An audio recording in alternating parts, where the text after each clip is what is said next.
Okay, we're recording. Hello and welcome to Bringing Education Home. I'm Herb. And I'm Christina, and together we share ideas for families to help grow healthy, happy, and successful children that are both inside and outside of the box. If you like the show, be sure to follow Christina on Facebook. And please leave us a like, review, and comment on your favorite podcast platform. Today, I have the pleasure of introducing Teresa Greco. With a master's degree in education, Teresa is an educator of over 25 years and an educational technologies consultant who coaches students with learning disabilities on the use of various educational software to help them uncover their potential by removing barriers and obstacles so they can flourish in all areas of their life.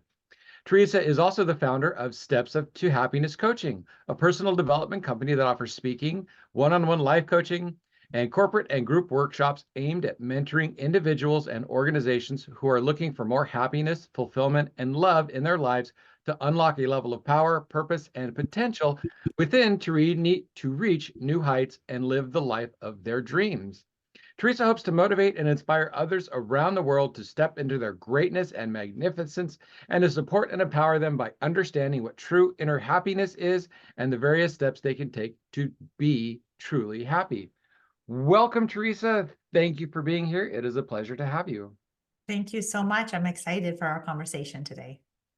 So are very excited because, we have something in common, both being educators for many, many years, helping children for many, many years. And then, of course, both of us branching out into our own companies that we want to help families do even better and be even better. So welcome. And I'm so glad that you are here. And I'm also a coach, and so I relate to that as well. So, we hit all sides of this. So I'm looking forward to all of this. Thank you. Yeah. So, so sorry, getting tongue-tied this morning. Anyway, so one of the questions that we kind of like to ask about is, your passion is talking, or part of your passion is talking about assistive technologies, right? Mm-hmm. And what was it that brought that to something that you really wanted to speak about and really share with families? Thank you. So I've been teaching for my 27th year of teaching. Half of my career, I've been an educational technologies consultant. So I've worked across Canada as well as in the US as a certified Google trainer, Microsoft trainer, assistive technology trainer. And basically, after I finished my master's, what led me into the technology realm was that it was just emerging in schools and even in homes. So we were still using desktops. Internet was just starting to come out into schools.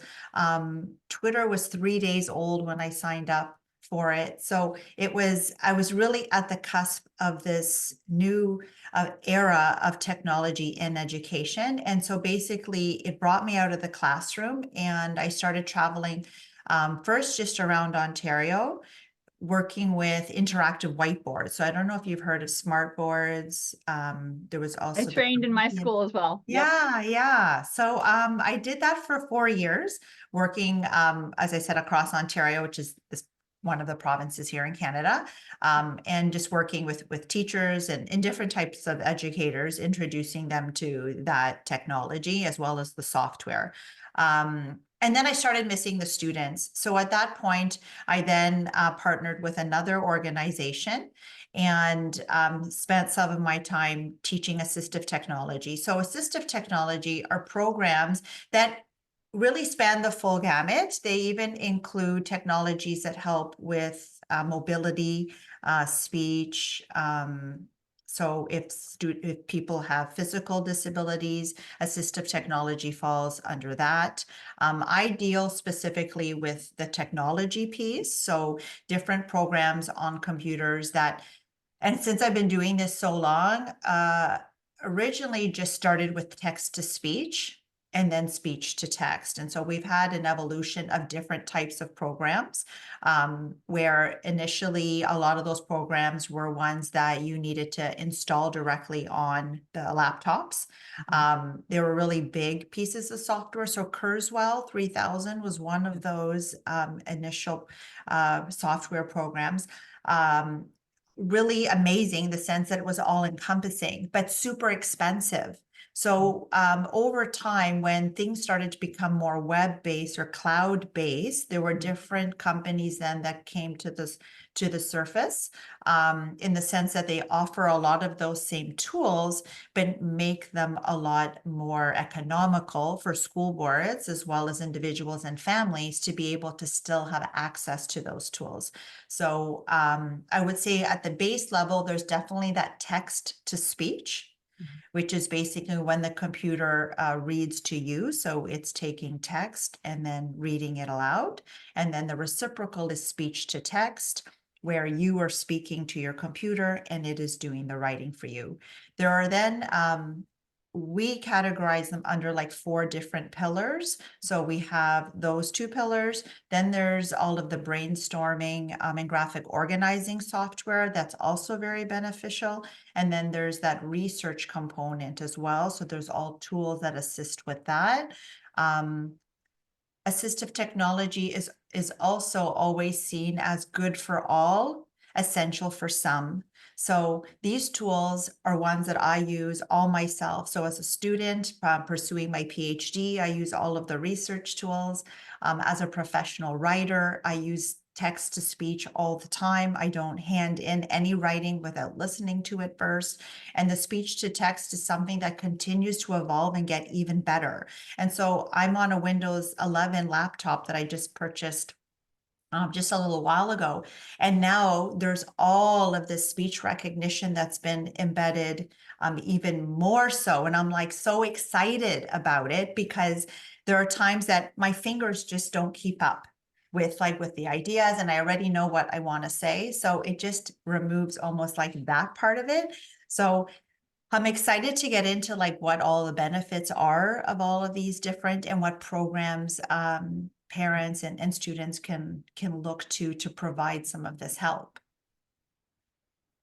Excellent. Yeah, and you mentioned several programs that I worked with as well, all through my teaching career before I left the classroom. And it's amazing what it can do to help students, really just get their thoughts down and really get them moving forward whenever they feel stuck, right? But one of the things that some parents, when they're approached with, well, let's use this technology, they're like, oh no, I don't want any technology. My kid's supposed to be, kind of more hands off and things like that. And they're like resistant to that, right? They're like, well, no, I want my child to really learn how to do this. So what's something that you would say to one of those parents, and technology ranges all the way from, low tech, from like a pencil grip, sometimes in some cases, right, is considered assistive technology, all the way up to the higher ones that you were talking about. So it's important to recognize if the student has a disability of some sort, right? So if there is any neurodivergence at all, it is at that point important to then, I say, look into different tools that can help with whatever it is, whatever area it is. So if someone's brain, all of us are unique and special. All of our brains work differently anyways. But if there's challenges around reading and writing because of the actual physiology of the brain, getting the student, like insisting for the student to use just a pencil and paper for a student that has dyslexia, for example, or a student that has autism, or a student with ADHD, or there's dysgraphia, there's a whole bunch of different types of learning disabilities. So if you know that your child's brain isn't like the normal brain, then it's important to say, well, what kind of tools can that individual use to make learning fun, faster, and easier? So I always ask my students, do you want to be able to get your work done easier? And research has shown that technology helps with that. Faster, yes, and more fun. So it does all of those things. So it's like when we ourselves use tools that are on our phone, for example. So if we know we have issues around memory, then I know that I need to put a lot of the things that I need to remember into my phone, into my calendar, because I know that I have challenges around memory. And so it's important, I think, too, to get your child testing, right? So there is psychological testing that you can get, and that would then help to identify what areas exactly need some of those modifications or accommodations. And so if it does have to do around memory, so maybe it's the working memory, for example, or it's the short term or long term, whatever that could be around that. So there's a whole bunch of different areas that then the technology helps to support technically what would be those areas of weakness or those areas of challenge. And because we have tools now, it doesn't make sense to force the individual to do it the hard way. So it's like saying if someone needs a wheelchair, well, no, you have to use a cane. But it's like, but no, I need a wheelchair. So like it doesn't make sense to have the individual struggle when we have tools to support them. And we also have to look at how the brain functions just when it is tackling a variety of different tasks. So for a normal individual, if they're reading, we could look at like the amount of energy that they're expending when doing that particular task. So a normal brain, let's say, might expend 50% of energy to do that. But a student that has challenges around that is now using 100%. So therefore, they can't go as long when the task involves reading. So they're going to exhaust themselves at like half the amount of time. It's the same thing with writing. If they have challenges around spelling, the output is going to be a lot less, even though they have such great ideas, but they're unable to write it out. And so again, we have to look at what we're assessing. So I would say this to teachers as well, is that, are you assessing like the student's knowledge on a particular topic, or are you assessing spelling? So if it's a spelling exercise, it's different. But if it has to do with like output because of, they're writing a story or a journal or a response or answering questions, if that's the aim, then we don't need the student to struggle around like how to spell or how to type, because we have tools to support that. And the output, I think, is really the key, right? Parents might find their student feeling exhausted after a short amount of time and saying, what do you mean? Like I used to, be able to do math for a whole hour and you can't even do it for 10 minutes. But it's because of like the amount of energy that they're expending because of the different challenges around how their brain functions and the amount of energy that they're using because things are a little bit harder for them, if that makes sense. So I agree with a lot of what you said, but I'm also going to play a little bit of devil's advocate here, because I used to remember everybody's phone number. I used to know the streets on how to get places. I used to have a pretty good working memory, but then I got my phone and now I don't remember the streets of the names of the streets anymore, because there's a little line that says turn left in there, right? You just watch the little line. You have a name and you just push a name. When I was growing up, they didn't even want us to use calculators because calculators were newer technology. And right now, statistically, it's kind of weird. Our children are actually becoming less intelligent. It's the first generation where the IQ is kind of dropping across the generation right now. And part of that is due to them not having to work as hard, having their memories supplanted by technology. So where do we draw the line of it's making it too easy and we're losing capacity versus I'm having troubles and I need this to help actually get me where I'm going? So where is that balance between helping us get stronger and actually making us weaker?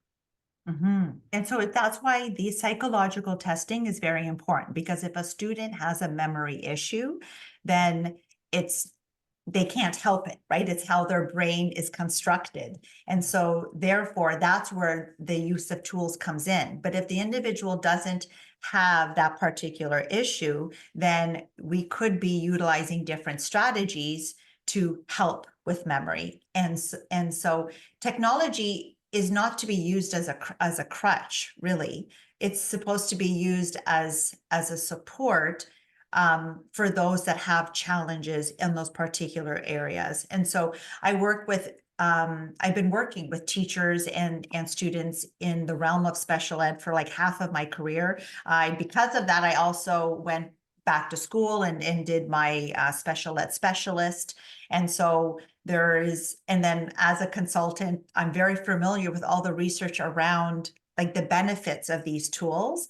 And so it isn't, as I said, technology isn't supposed to be used as a crutch in the sense that for students that are capable of it, then we're now expecting less, that the expectations are lower because of the use of tech. That's not really what it is. It's more about utilizing the technology to actually maximize our potential. And so that's why I think that we're in a very interesting time around technology, especially with the introduction of AI. Mhm. Right? And I feel like we're again at this cusp of this new it's like really Web 3.0, right? It's going to open up a whole other window of, I'm going to say, potential. If it's used always, if it's used correctly, right? So when, let's say even just when Web 2.0 emerged, people were like, oh no, we're not going to have to be used different parts of our brain now. We're going to get lazy and all. And it's like, no, it really didn't do that, right? Technology, even on a physiological level, the research is, because this is it. The research is just starting to come out about these things. We haven't even had these tools long enough to actually ascertain what the long-term benefits or disadvantages are of utilizing these tools. But I know on the ADHD level, I'm seeing a ton of students coming to me now that are all being diagnosed.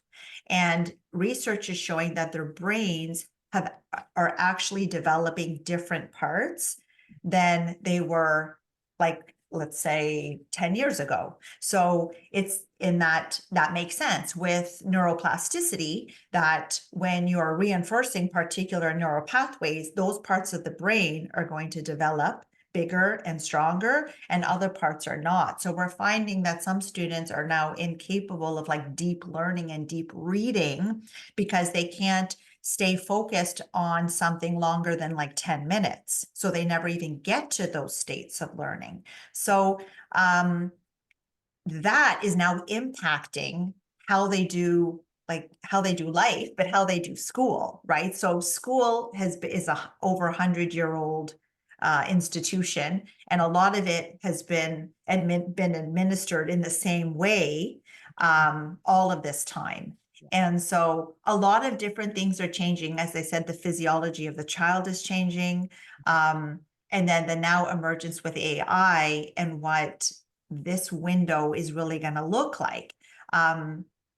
If I think that's one of the fears, that it's going to end up making people more dumb instead of using it as a tool to help us do things that are menial. And I think that technology has always that's been one of the purposes, right? That's why we went from the shovel to a big piece of machinery that shovels, and that it's always been helping us to try to do things that are challenging and time consuming. And I think that if we use, and I know how I use AI, and I think that right now I'm very excited about how it is assisting me to do the things that I want to do, that are still very creative and ingenious. And using it in that way, instead of you using it to like get out of work and not challenging yourself, and just using the same ideas that are already out there in circulation and out in the planet, instead of creating new ideas and bringing some of that newness to here on Earth. So I think it really goes back a lot to expectations and family values and things like that, because if you are expecting your child to do their best and push forward and try hard, right, then hopefully they will get that good hardworking internal clock, and they won't rely on those things, right? But another thing that was really important that you said was those who physically or neurologically can't do it, we can't exhaust them doing a small little task when we want them to learn so much more. So yeah, parents really need to tune into their child and tune into how they learn and what is the benefit, and then when to push them, right? We always need to push them a little bit, but then help them when they're stuck. Yeah, we should always be challenging ourselves, right? And Yeah. and pushing ourselves to like think outside the box, to think critically. We want all of those things, but if the student again has a disability, pushing them to do something that they literally can't do. It's their brain is different. Like this is what we need to like get our own thinking around, is that it's not like what we would even consider the normal brain. Their brain is different, and because they have things that are working and things that are, I'm just going to say, use the word divergent. So they're a little bit different, and that's where those tools come in. And I think it's not so much also about focusing on people's weaknesses, but utilizing the strengths. And that's all of the, the research that I dive into as a life coach, and specifically in happiness and positive psychology, that it's all about identifying what our strengths are and using those to not, and almost to compensate, right, for the weaknesses. So instead of trying to develop the weaknesses, which that I feel like that's lost energy, it makes more sense to develop our strengths and use that as a way to pull us forward. And that also helps our self-esteem, it helps our self-confidence, because we feel successful and we're leveraging our strengths in the ways that we need to, so that we can achieve our goals and aspirations, instead of us feeling like we can't do it. And it's always going to be hard.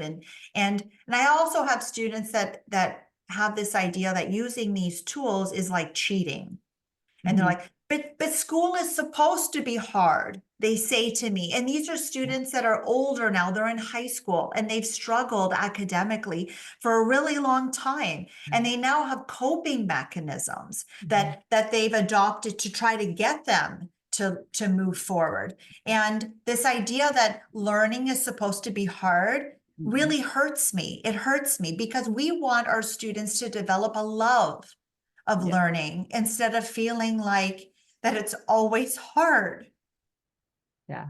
And absolutely. I've had those moments with certain students that where it's like that aha moment when they're using these tools, and they've said to me, I can do it by myself. Yeah.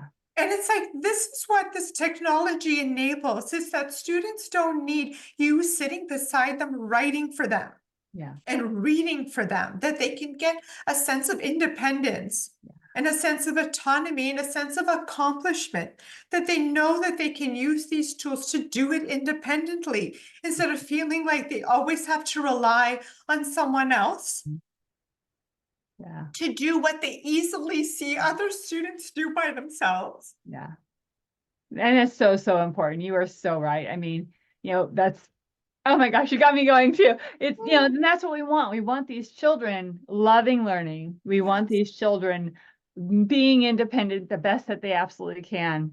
And exactly. So if you're a parent with a child with a true diagnosed disability, don't hold back from these technologies. Help your child be the best that they can be. Now, if you have a child who's always going to take the easy road out, of course, you might want to limit some of those technologies for them, right? And make them really strive for it. But yeah, let's not make school hard, like you said. No, let's not make learning hard. So we work with homeschool families as well. And it's the same thing. A lot of our homeschool families are, pretty conservative, traditional, we don't want to get too into technology because it might, lead our kids and us kind of down the wrong path. But when they're truly needed and it's truly helpful for the learning and the education and the independence, please dive in, please give it a shot, and make sure that you're giving your child what they need to be a successful learner. Yeah, the dark side of that is like the dopamine transmission system does get addicted to a lot of these technologies. And so to be able to manage that at a level where you get that level of learning but you don't become addicted to the screen time. Because ADHD has gone through the roof since in the last many years because of these technologies, and just letting the kids go wild with them. So there is a balance that families do have to take. It can't just be, hey, here's it all. So you do need to pay attention. And I love that you said get psychological evaluations to see where they actually need it. And so how can like homeschool parents do that? Because a lot of times that can just be handled through the school. So what would be some identifications, and how would a parent know and where to go to have those kind of tests done? And I just want to add on, just before I address that question, is that these assistive technologies are not like game-based software. So when you said that, students are engaging in a lot of this, and this is not what this is. It's literally like a small little toolbar, like depending on the tool that you're using, and there's no distraction to it. Like it's a microphone, right? So you just click on the microphone and you're using it to do your writing, or, you're highlighting some text and then pressing play. So there isn't any, like game-based aspect to it where, would be a stimulant or would be a distraction to the task. They're not that at all. They're usually very small icons that are just there to like provide that support. And in most cases, you probably would have seen them. So in Microsoft Word, for example, there's the dictate tool, just small like microphone, and that speech to text like engine technology is constantly evolving and getting better. So when I used to use that tool before, I was like making so many mistakes, I might as well just type it. Whereas I've been using it lately and using it with students, and my wow, like this is amazing. And it's the same with the one in the Google product. So if you're just using it in Google Docs, for example, then it's the same thing. And then there's the read aloud feature inside of Microsoft Word. Again, you're just clicking play and it's reading it aloud. And so, and I could go on and on about the benefits of using those tools and what it does in the brain and how it actually reinforces particular parts of the brain in the use of those tools. As I said, not just for those that have disabilities, but for everybody that's using them. So there's benefits for everyone. So I wouldn't have any concerns about incorporating these little tools, because they're just there in, whatever word processing program you're using, whether it's Google Docs or whether it's Microsoft Word, it's the same thing. So the psychological testing, yes, if they're in public schools, they can usually arrange for that, but it could still take over a year. And so there are a lot of parents that if you know your child and you know that they're struggling with things, that they often go and get psychological testing that they pay for privately, and that you can, get the results of very quickly. And that just speeds up the whole process in the school system to be able to be given the technology and then be given accommodations or modifications because of that testing and the diagnosis that may come from that, or the results that come from that. But if you're at home, as you said, then I would probably start by going to visit your family doctor and saying, it seems, and I think even comparing, if you have more than one child, right, and you can see that one child maybe isn't developing as quickly as the other ones, then you might say, okay, we're noticing that my first one was reading by now, and it seems that the second one's doing it. Or, while they're writing on paper, some of the letters are flipped, or they're not able to like recall the letter itself. So the range of disabilities is so big, right? And as an educator, when I see certain things on paper, I'm able to, there's a little something here, right? But for most parents, they wouldn't. So that's why I would say that if you're noticing that they're feeling frustrated in certain areas, that, you're getting a lot of resistance from your child for the reading and the writing, it's probably that there's something there that's challenging for them. And speaking to your family doctor, and then your doctor could probably give you a recommendation or referral to where you could go and get some of that testing. And I think that the testing allows us to identify what are those areas of weakness that we have tools that can just help. So as I said, so that the brain isn't expending a whole bunch of energy trying to compensate for those weaknesses instead of leveraging tools so that both individuals, as I said, for like, you know, if one student's using 50% energy to do the reading, and now this one has exhausted it because they're at 100%, that using those tools basically lowers that energy down. So now they're both using 50%, right? And then that both individuals can go longer for reading and for writing. And these tools are something that you can use as early as like grade 1. I had my son on these tools, not because he has a learning disability, but because of all the benefits of these tools. So word prediction software, which is basically as you're writing, and the student is sounding out the word, there's a box that comes up and there's like a list of words that potentially the student, you know, is trying to write. Right. The more times the student sees a word spelled correctly, that's what imprints itself in the brain. So it actually helps with reading and writing. And so it wasn't that he was using it as a crutch, but it was that I wanted him to identify the correct word visually. Half of spelling is what it looks like. So it's not, again, using it to like, oh, it's going to be lazy because he's going to be finding the words in the box. As an as an English language learner, or even English as a second language, it's also hugely important. And then also what happens is those technologies have the ability to read that word aloud. So now they have the sound component to that word. For a student with English as a second language, it's important that they repeatedly hear the word said correctly so that they don't end up saying it, you know, for the rest of their life and pronouncing it incorrectly. So there's, again, so I could go on and on about the benefits of all of the tools, but as young as grade 1 is where we can start using them, and they have huge benefits. So I would say one that I actually use, it's on my phone, it's in my texting, is it's actually started adding punctuation finally. So I know this, one of the reasons I didn't like speech to text in the first place is when I did it all, then I would have to go back in and read it and put all the punctuation in. So the punctuation starting to come back is making that a little easier. And there are times where it's like, oh, where do I put the comma in this sentence? And now it's like, if I don't put it in the right place, it pops up this little highlighted part that says, hey, this doesn't look right. And sometimes it's like, no, I actually want it that way.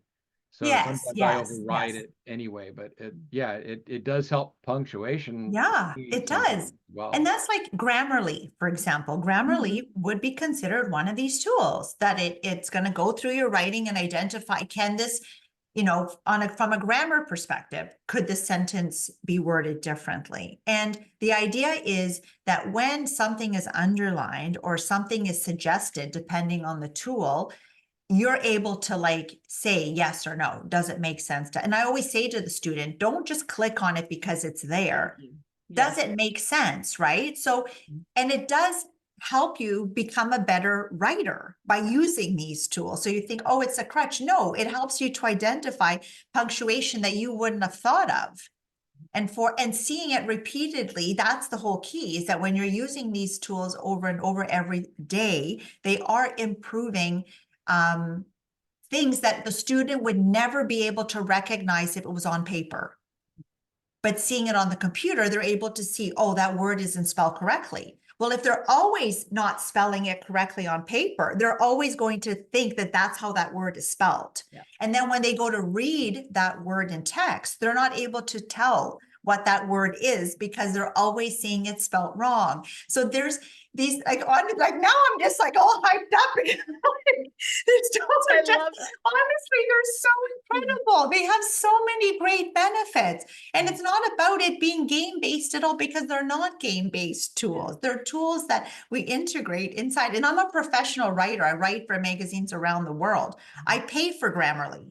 Not that, and as an educator, I would say that I have good grammar and punctuation and all of that, but we can always improve. And when we see suggestions, then I can say, oh yeah, that's a good one, or no, or maybe I have repeated words too many times, right? So it lets you know if you've repeated yourself, or the beginning of sentences you've used like the same word over and over again. So that is all helpful suggestions that the student should be aware of to improve their learning.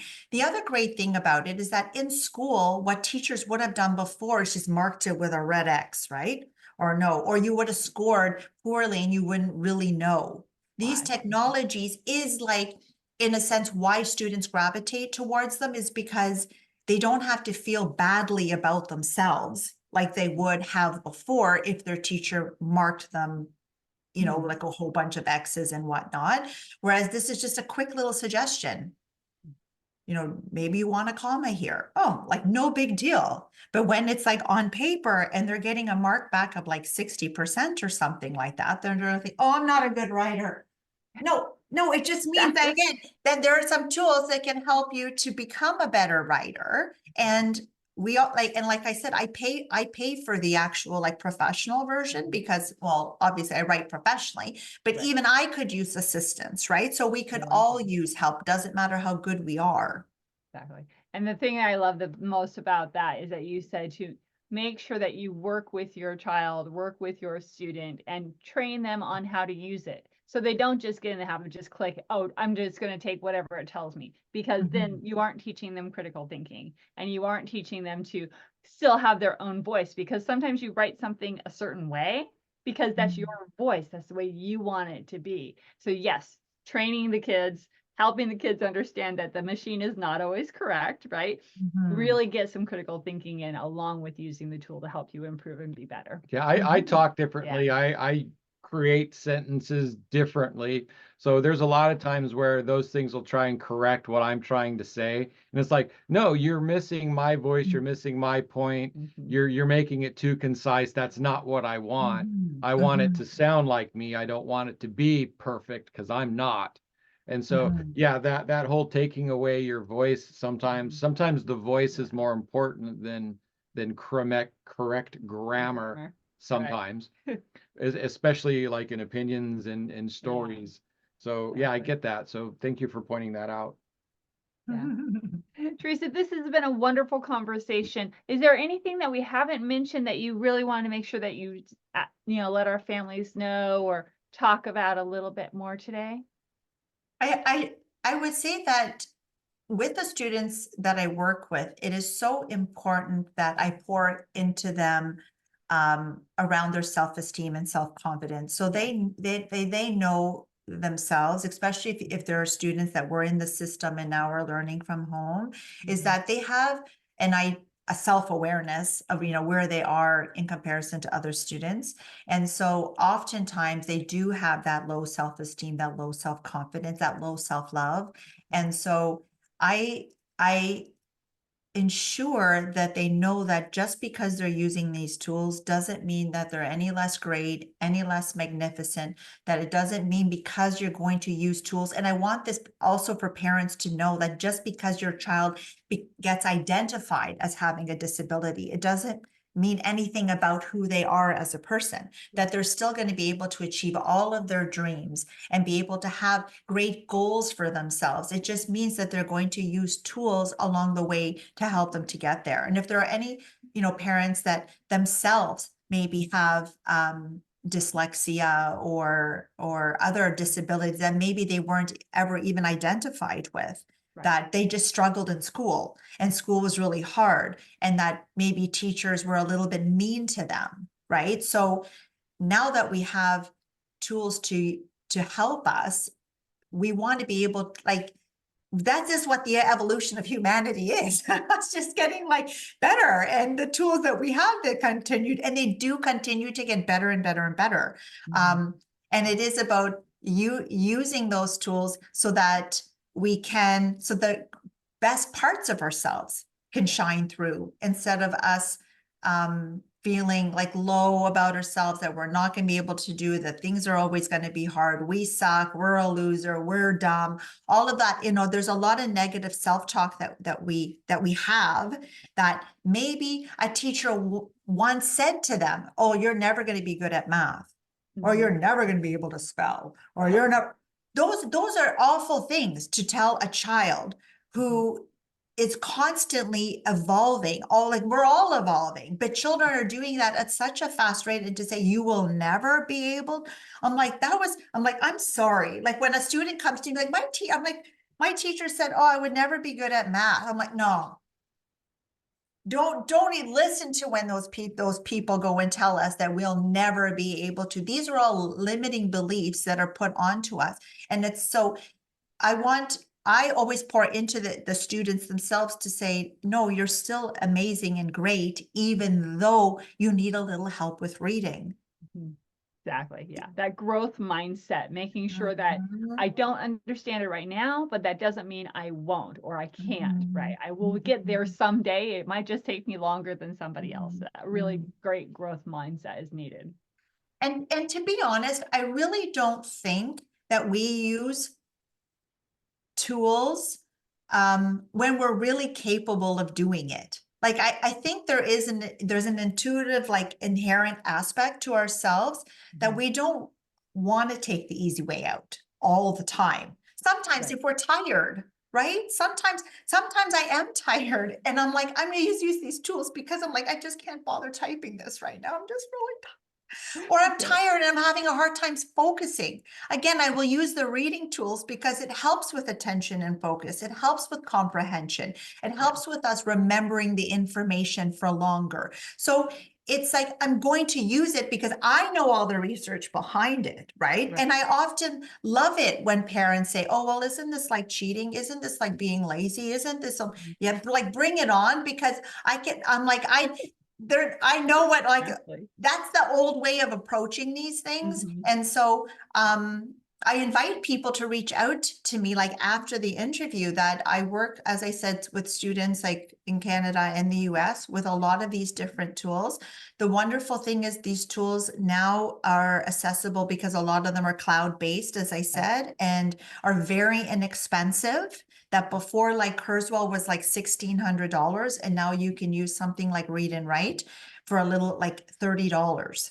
Yeah. So it's not like, it's amazing. And that aspect has allowed the school board to provide these, depending on which one, in many cases, to all the students in the board, so that all students have access, and teachers too, to these tools, because again, they're good for all, essential for some. So I think that inherently we want to be lazy about things. I think we do want to challenge ourselves when we are good at things, right? So when we figure out what those strengths are, we do want to push ourselves to see how much further we can get, how much better we can become, and to really to be the great, extraordinary people that we inherently are. And I don't think students want to struggle. I don't believe that. I love that. Exactly. Give them the tools so they can be the inherently wonderful, beautiful people that they are. Love it. Love it. Yes. Thank you. All right. Well, thank you, families. Thank you, listeners, for being with us today. It has been a wonderful interview. Take all these nuggets. We have all these wonderful things that have been dropped along the path, and make sure that you're using them. Take the next step. Don't just listen to this and just kind of file things away. Take the next step. Either reach out to us for education ideas, reach out to Teresa for technology stuff. Make sure you're using the information that you've gotten today, and make sure you're making it the best it can be for you, your family, and your child. And before we go, Teresa, make sure you tell our audience, of course, everything will be down in the show notes, but how do they get a hold of you? How do they come ask you some questions or get a hold of you? Yes, thank you so much. So you can visit my website. It's teresagreco.ca, and under services, you'll see I do a variety of things, but you'll see technology listed under services there. So you can get to me through my website. There's a contact page. You can also email me as well. It's stepstotruehappiness@gmail.com. So you can email me and I think that's probably the best way. I'm on all the social platforms too, but that's probably the most efficient. And I would like to thank you for coming and talking with us today. I had some perception shifts today, which is a miracle, a change in perception. So I learned some stuff. I got some new ideas. I had some things that have shifted a little bit. So thank you very much for being here. I really appreciate it. And thank you for helping to be part of the change. So instead of just talking about the problems, you're going out there and actually doing something about it and helping other people. And that is just so important these days, to be able to put yourself out there and do that for other people as well. So thank you for being here, and thank you for being you. Thank you so much. Thank you. And I thank you also for having this platform to be able to offer that support and that guidance to those that are working with their children or students at home. So how that we can support them to be the great and magnificent people they were born to be. I love that. Thank you so much. All right, audience. Thank you, Teresa. Thank you, audience. And bye for now.